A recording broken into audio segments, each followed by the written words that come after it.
하나님 아버지, 찬양대의 고백처럼 거대나 하늘나라 삼고 살 수 있도록 은혜를 베풀어 주셔서 감사합니다.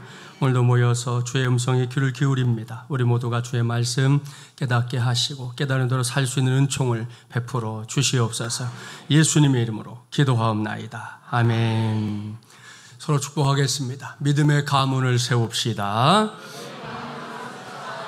한 번 더 축복하겠습니다. 돌파력을 발휘하며 삽시다.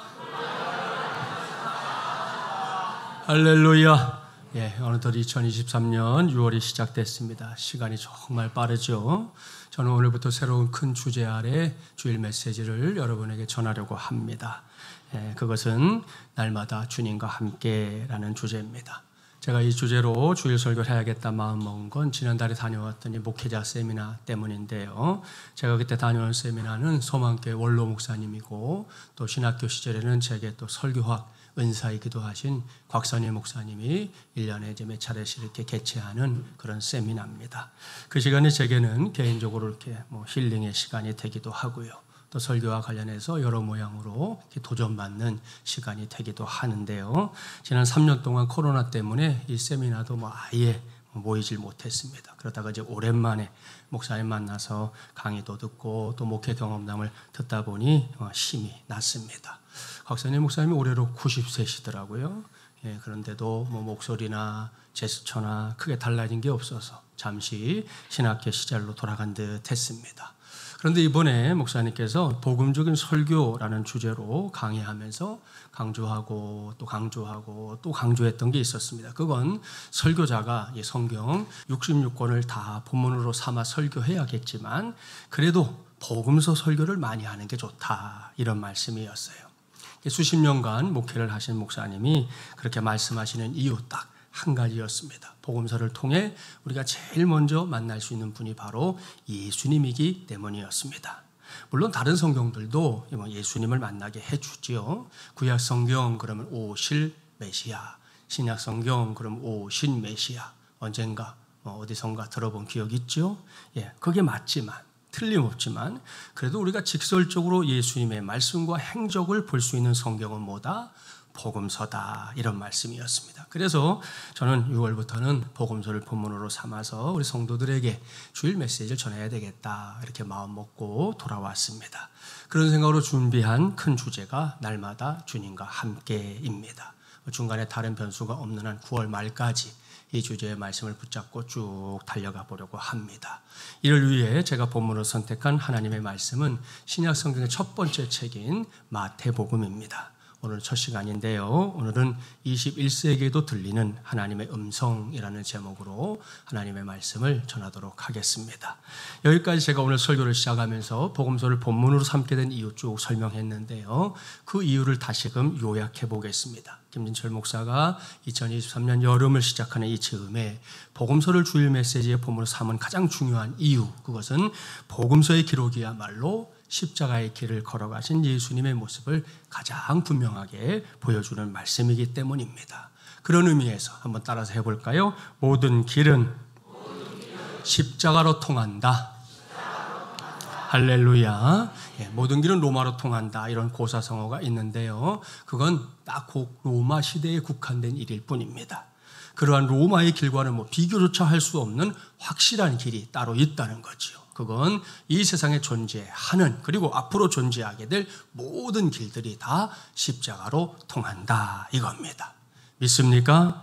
할렐루야. 이건 김진철 목사가 여러분에게 툭 한번 던져놓는 한마디가 아닙니다. 오늘부터 제가 날마다 주님과 함께라는 큰 주제 아래 전하는 하나님의 말씀을 통해 모든 길은 십자가로 통한다, 이것을 여러분의 두 눈으로 확실하게 확인하게 될 줄 믿습니다. 자, 여기까지 서론을 마무리하고 오늘 주신 말씀을 보려고 하는데요. 먼저 마태복음 1장을 살짝 들여다보면 예수님의 족보가 쭉 기록되어 있습니다.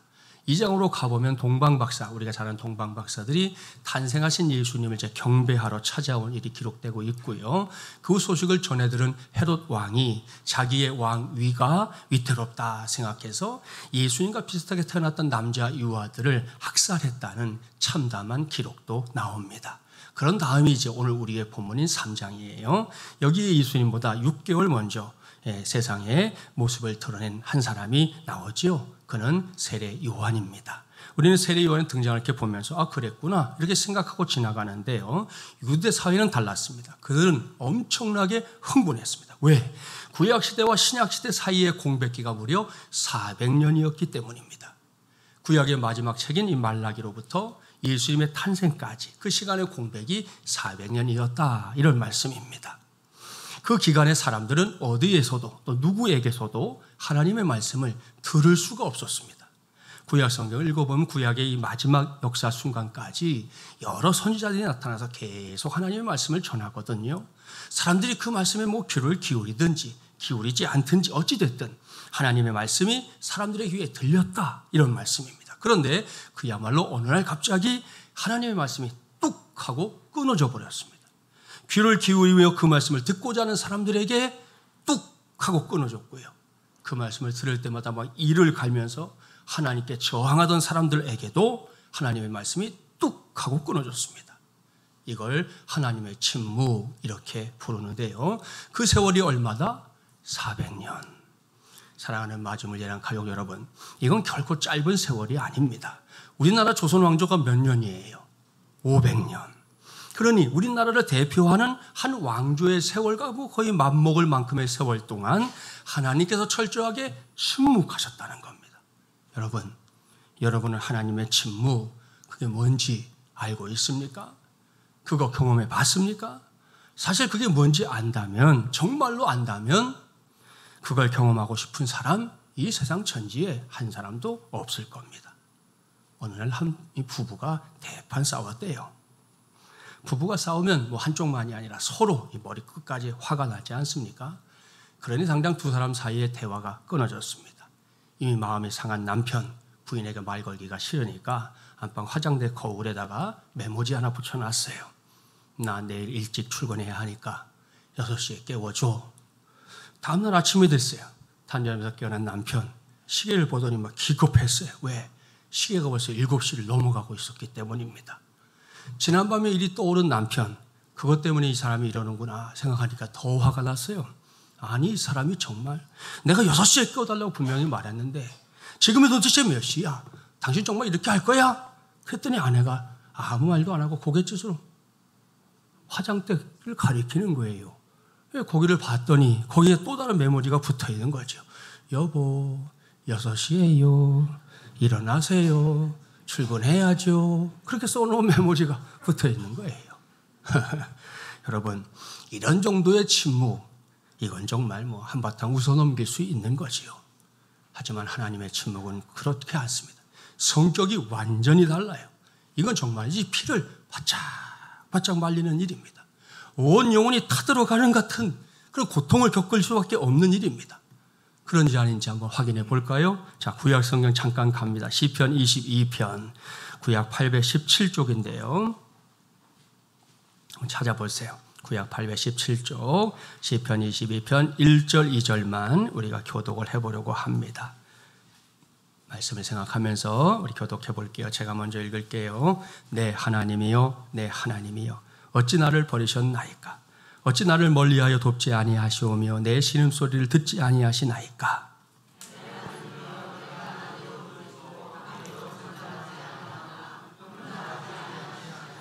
자, 이 말씀을 잘 보세요. 1절 앞에 표제를 보면 우리가 잘 알고 있는 다윗의 시라고 되어 있습니다. 바꿔서 말하면 이것은 다윗의 외침이라는 건데요. 이건 단순한 외침이 아니라 절규에 해당하는 외침입니다. 한번 들어보세요. 하나님, 왜 나를 버리셨습니까? 왜 나를 멀리 하십니까? 왜 나를 돕지 않는 것입니까? 왜 내가 아파서 끙끙거리는 신음소리 듣지 않으십니까? 내가 추야로 쉬지 않고 부르짖고 있는데 왜 내게 응답하지 않으시는 겁니까? 이것이 다윗의 외침, 절규인데요. 그 외침, 그 절규 하나하나에 보이는 게 뭐냐는 거예요. 하나님의 침묵입니다. 나는 내 인생에 거대한 고난과 고통 때문에 죽을 것 같은 심정인데 여기저기에서 또한 이렇게 저렇게 하나님을 찾고 또 찾는 중인데요. 정작 하나님은 아무런 반응이 없다. 이런 말씀입니다. 그러니 이게 다윗만이 아니라 저와 여러분의 상황이다 생각해 보세요. 그야말로 미치고 발짝 뛸 노릇 아니겠습니까? 그렇습니다. 이 말씀 다윗의 외침으로 끝나지 않았습니다. 신약시대를 열어주신 예수님께서 나의 죄, 우리의 죄를 대신해서 십자가에 달려 돌아가셨잖아요. 그 죽음 직전 십자가에 못 박혀 높이 매달린 채 죽어가며 피를 흘리고 있었던 그때 십자가 위에서 남기신 7마디의 말씀이 있습니다. 우리가 가상칠언 이렇게 부르는데요. 그 중에 한 말씀이 바로 이 말씀이잖아요. 엘리 엘리 라마 사박다니, 나의 하나님 나의 하나님 어찌하여 나를 버리셨나이까. 이러한 예수님의 외침 역시 절규였고요. 그 절규 역시 하나님의 침묵 때문이었습니다. 그런데 그러한 하나님의 침묵이 이제는 개인이 아니라 이스라엘이라는 한 나라 전체를 향하고 있었다 하는 겁니다. 그렇게 흘려보낸 시간이 무려 몇 년? 400년. 그런데 400년이 지난 어느 날 광야에서 낙타 털옷을 입은 광인 한 사람이 나타나서 회개와 하나님의 나라를 선포하는 장면이 사람들에게 목격된 겁니다. 그러니 그때 온 이스라엘이 발칵 뒤집혔습니다. 하나님의 침묵 앞에서 400년 동안 절규하던 이스라엘 백성들에게 세례 요한은 분명히 하나님의 말씀을 선포하는 선지자였기 때문입니다. 여러분, 이게 성경에만 나오는 게 아니에요. 유대인의 역사인 요세푸스라는 사람이 쓴 요세푸스라는 역사책이 있는데 거기에 보면 성경보다 더 많이 세례 요한이 얼마나 대단한 사람이었는지를 쓰고 있습니다. 오죽하면 성경에도 사람들이 세례 요한을 어떻게 생각해요? 장차 오실 메시아, 우리가 기다렸던 그 메시아구나, 이렇게 생각하기에 이르게 됩니다. 여기에 오늘 우리 모두가 첫 번째로 붙잡아야 할 기도 제목이 있습니다. 그것은 우리의 존재 자체가 예수님의 살아계심을 증거하게 하소서입니다. 여러분, 이것이 세례 요한의 삶이었어요. 그리고 이제는 그것이 2023년을 살아가는 우리 모두의 삶이 되기를 주님의 이름으로 축복합니다.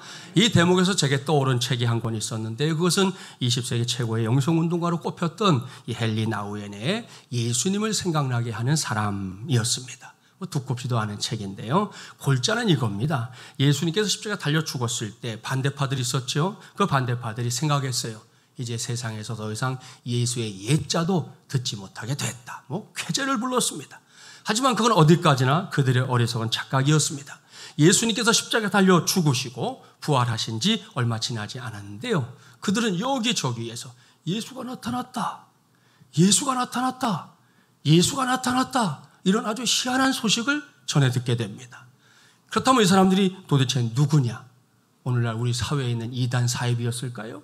아니에요. 그들은 오순절에 성령 강림을 체험했던 베드로를 비롯한 예수님의 제자들이었습니다. 스데반이었습니다. 빌립이었습니다. 이런 사람들이 예수님께서 세상에 계실 때 감당하셨던 일들을 그대로 자기들의 삶의 자리 곳곳에서 행하고 있었던 것입니다. 헨리 나우엔은 이렇게 사는 것이 바로 제대로 된 그리스도인의 삶이다, 이렇게 역설하고 있습니다. 그렇습니다. 여러분, 이것이 우리의 사명이에요. 우리의 존재 자체가 저 세상을 향해 예수님의 살아계심을, 예수님의 역사하심을 증거하는 축복의 통로가 되게 하는 것 말입니다. 나를 보는 사람들이, 또한 우리를 보는 사람들이 자연스럽게 예수님을 떠올리게 되는 그런 삶 말입니다. 이를 명심하고 오늘 우리 모두가 꼭 그렇게 살 수 있기를 바랍니다.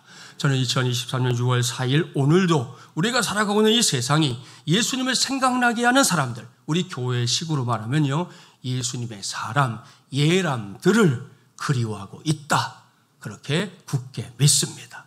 그걸 전제하고 이제 오늘의 본문으로 돌아갑니다. 본문 13절 14절 한 절씩 교독해 볼게요. 이때에 예수께서 갈릴리로부터 요단강에 이르러 요한에게 세례를 받으려 하시니,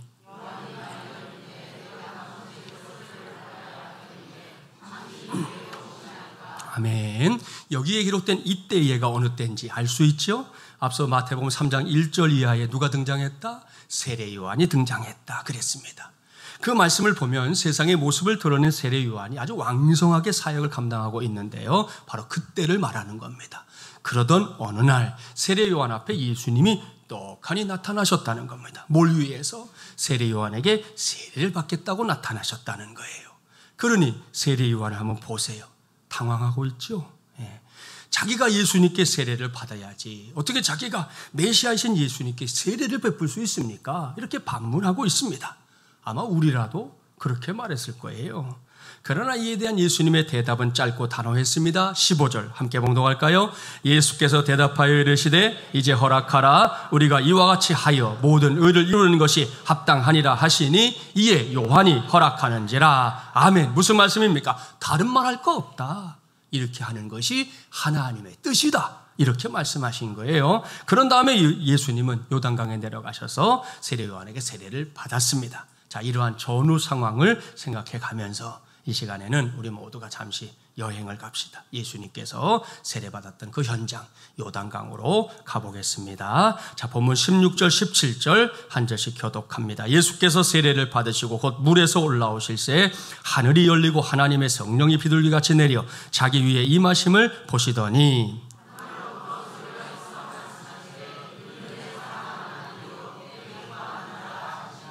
아멘. 할렐루야. 사랑하는 여러분, 오늘은 이 시간 이곳에서 이 말씀 인정사정 없이 꽉 붙잡아야 합니다. 그렇습니다. 이 말씀을 다른 사람의 말씀이 아닌 바로 내게 주시는 말씀, 나의 말씀으로 붙잡게 되기를 주님의 이름으로 축복합니다. 왠지 압니까? 이 말씀 속에 어느새 세월이 흘러 21세기가 됐지만 그래도 여전히 귀를 기울이고 듣고자 하는 사람들에게는 또렷하게 들려오는 하나님의 음성이 있기 때문입니다. 우리 중에 적지 않은 사람들이 이미 세례를 받았는데요. 여러분에게 세례 어떤 의미입니까? 예수님께서 요한에게 세례받은 이 말씀을 보면 우리가 받은 세례가 믿음의 세계에서 얼마나 중요한 건지 알 수 있어요. 생각해 보세요. 예수님 세례받을 필요가 있습니까? 없습니까? 없어요. 옳습니다. 예수님은 인간의 세례를 받지 않아도 되는 참 하나님, 참 인간입니다. 그런데도 굳이 하나님의 의를 이루어야 한다 말씀하시면서 세례를 받았다는 거 무슨 뜻이겠어요? 여기서 우리는 세례식이 단순한 예식이 아니로구나 눈치채야 합니다. 종종 세례를 그저 형식에 불과한 종교 의식으로 생각하는 사람들이 있어요. 그래서 교육자들이 권면하거든요. 이번에 세례 받으시지요. 그래도 막 불굴의 의지로 그 세례 받는 걸 거부하는 그런 성도들이 간혹 있거든요. 예? 그러지 마세요. 올 가을에 안 받으면 다 받으면 좋겠어요. 그러면 안 된다는 거예요. 왜? 세례는 그렇게 가벼운 단지 거칠에 불과한 종교의식이 아니기 때문입니다. 결코 아닙니다. 전반기는 이미 지나갔고요. 9월이 되면 세례를 받거나 입교하게 될 성도들에게 교육에 참여하라 하는 광고가 나갈 겁니다. 그럴 때 아직 세례받지 못한 성도들이나 유아 세례를 받고 아직 입교하지 못한 성도들은 꼭 교육에 참여해서 세례 교인이 되는 은혜 체험하기를 바랍니다. 자, 우리 안에는 그런 과정을 거쳐서 이미 세례받은 성도들이 있고요. 또 나중에 세례받을 성도들도 있는데요. 모두 다 길을 쫑긋 세우고 들어야 할 말씀이 하나님의 음성이 오늘 이 시간 우리 모두에게 들리고 있습니다.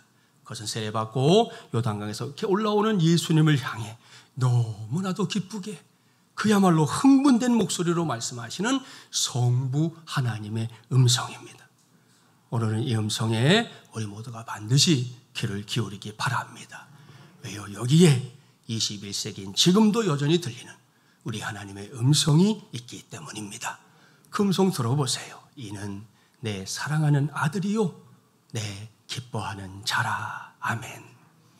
날마다 주님과 함께라는 큰 주제 아래 하나님의 말씀을 듣는 첫날 첫 시간에 이 음성 또렷하게 들을 수 있는 저 또 여러분 되기를 주님의 이름으로 축복합니다. 본래 저와 여러분 우리의 인생이 어떤 인생인지 압니까?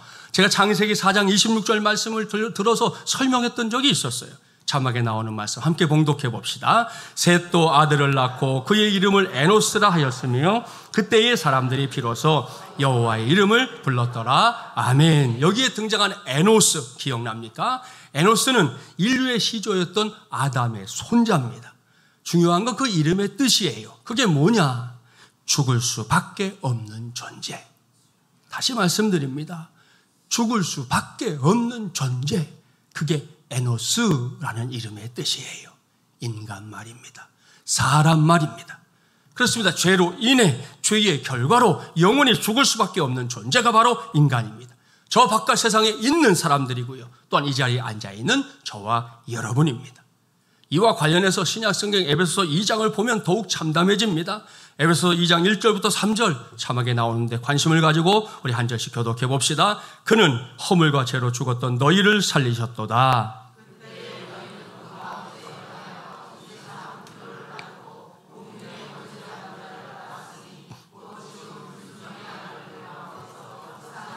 함께요. 전에는 우리도 다 그 가운데서 우리 육체의 욕심을 따라 지내며 육체와 마음에 원하는 것을 하여 다른 이들과 같이 본질상 진노의 자녀이었더니. 아멘. 여러분, 이것이 우리의 실존, 우리의 실체입니다. 뭐라고요? 우리 모두가 허물과 죄로 죽었던 자들이다.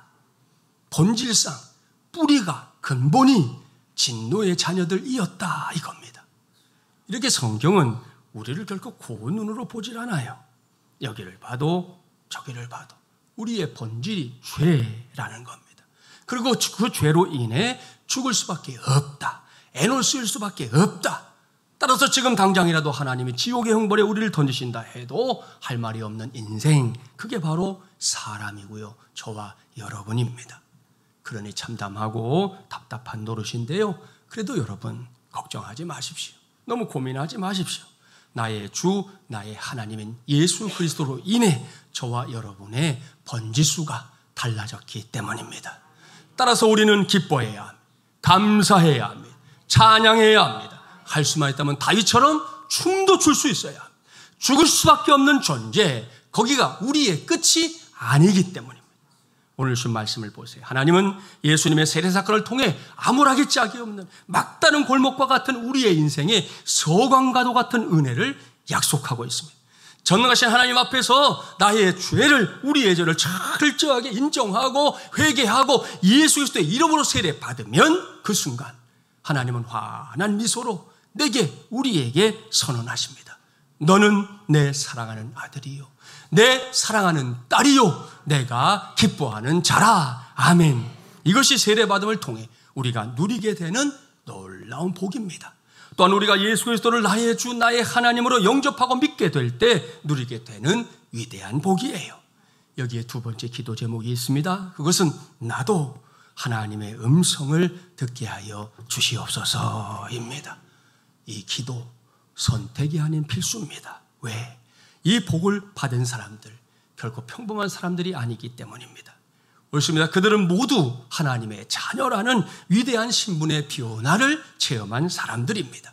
따라서 그들에게는 하나님의 자녀가 되는 권세 주어지게 될 줄 믿습니다.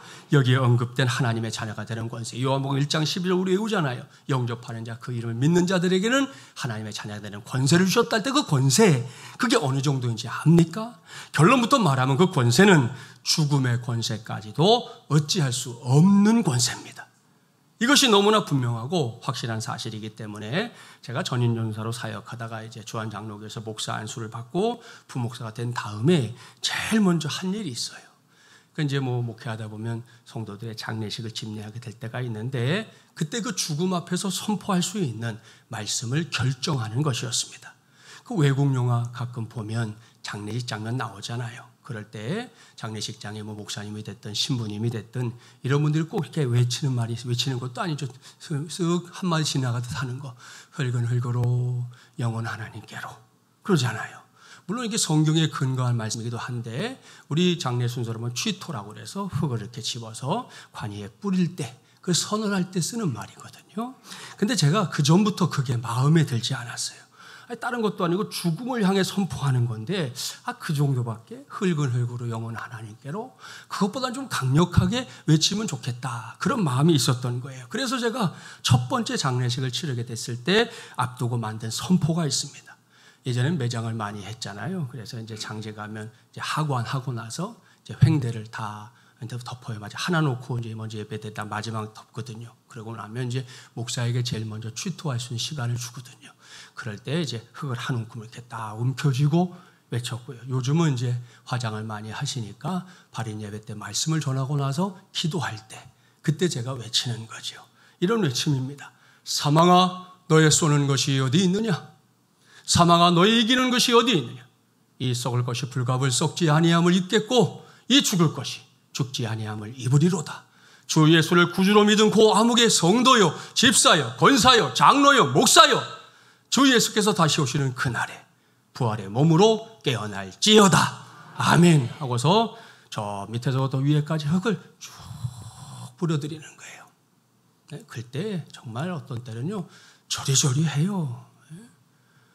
얼마나 감사한지, 얼마나 감격하게 되는지 몰라요. 그렇게 첫 장례를 마치고 이제 교회로 돌아오는 길인데 함께 이제 가셨던 우리 권사님들이 있었어요. 교구 권사님들이 차 안에서 이구동성으로 하는 말, 목사님 제 장례도 목사님이 꼭 해주세요 그러더라고요. 그래서 아니 권사님 뭐 장례할 때도 아닌데 무슨 말이에요? 그랬더니 오늘 목사님 장례 인도하신 걸 보니까 나중에 예수님 오실 때 오늘 그때 형제였는데 그 형제가 제일 먼저 깨어날 것 같아요. 그러니까 내 장례도 목사님이 치러주세요 그랬는데 제가 그분 장례 치르기 전에 영광교회로 오는 바람에 장례를 치러드리지는 못했어요. 아무튼 어떻게 이런 선포가 가능하냐? 이게 김진철 목사의 만용입니까? 아니에요. 제가 이렇게 죽음을 향해서도 선포할 수 있는 가장 중요한 이유, 분명한 이유, 그건 저와 여러분에게 하나님의 자녀가 되는 권세가 있기 때문인 줄 믿습니다. 그래서 다시 묻습니다. 여러분, 하나님의 자녀가 된다는 것의 의미 알고 있습니까?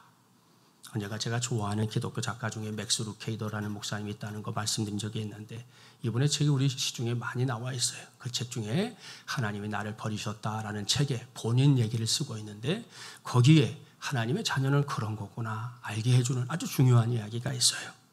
당시에 4살밖에 되지 않은 자신의 딸 사라라는 딸의 방 안에서 있었던 일을 쓰고 있습니다.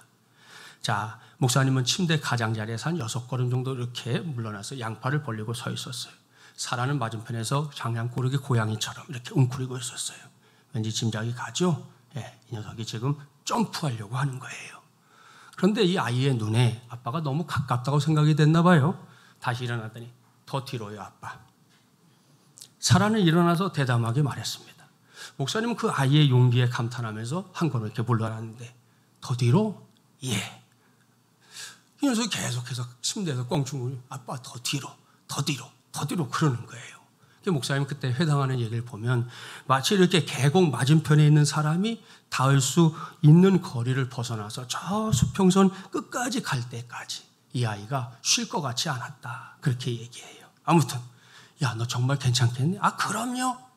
드디어 목사님께서 팔을 벌렸어요.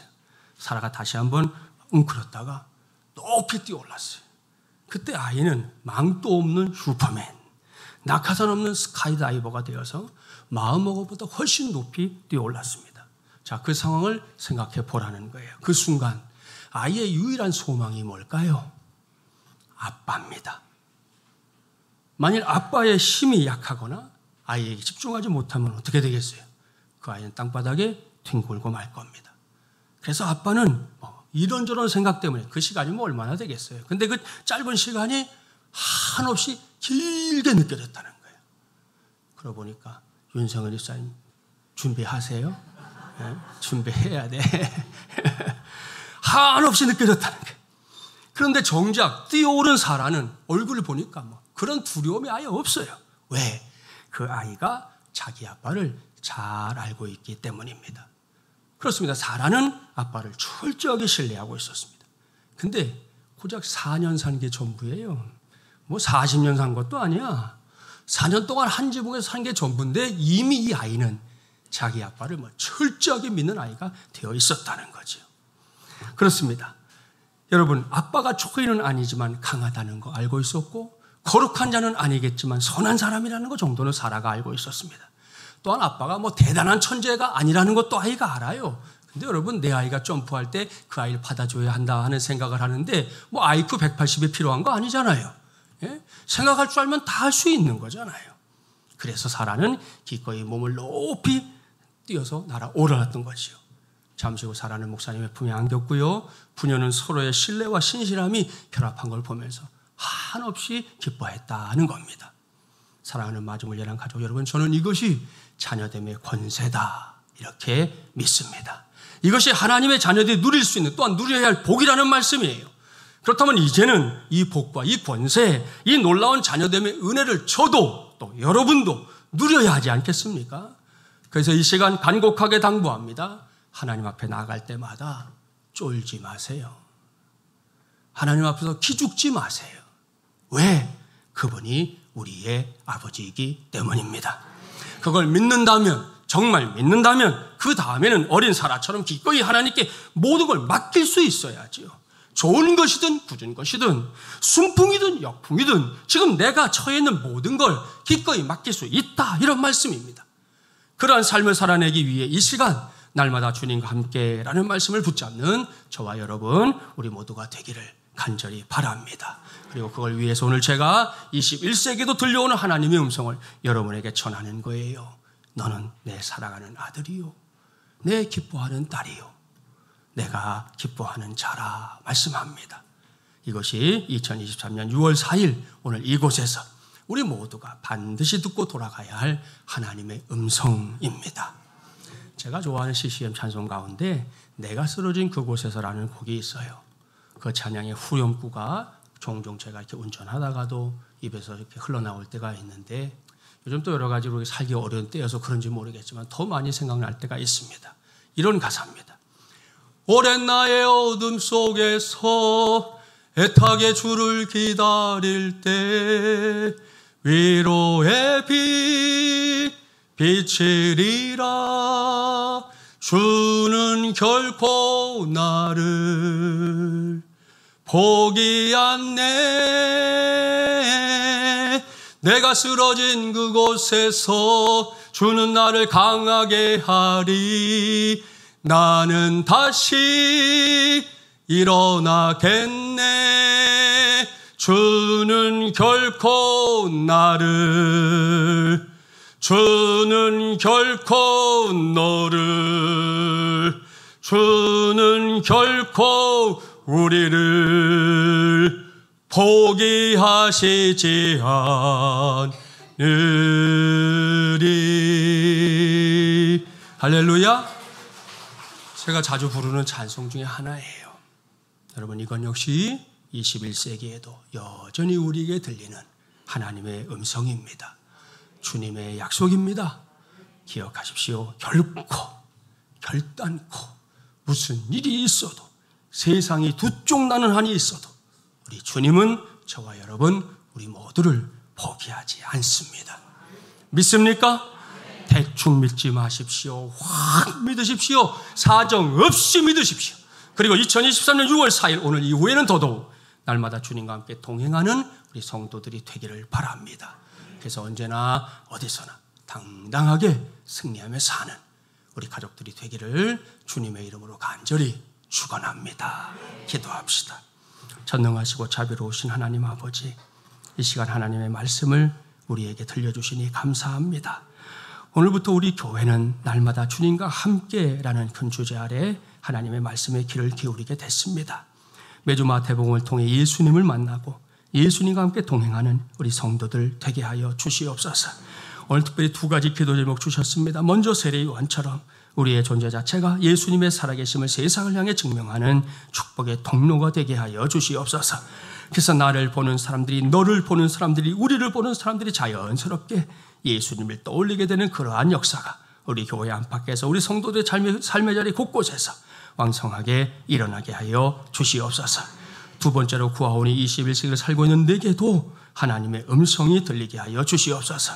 세례받고 요단강에서 올라오신 예수님에게 들려주셨던 그 음성, 오늘은 우리 모두가 듣기를 소원합니다.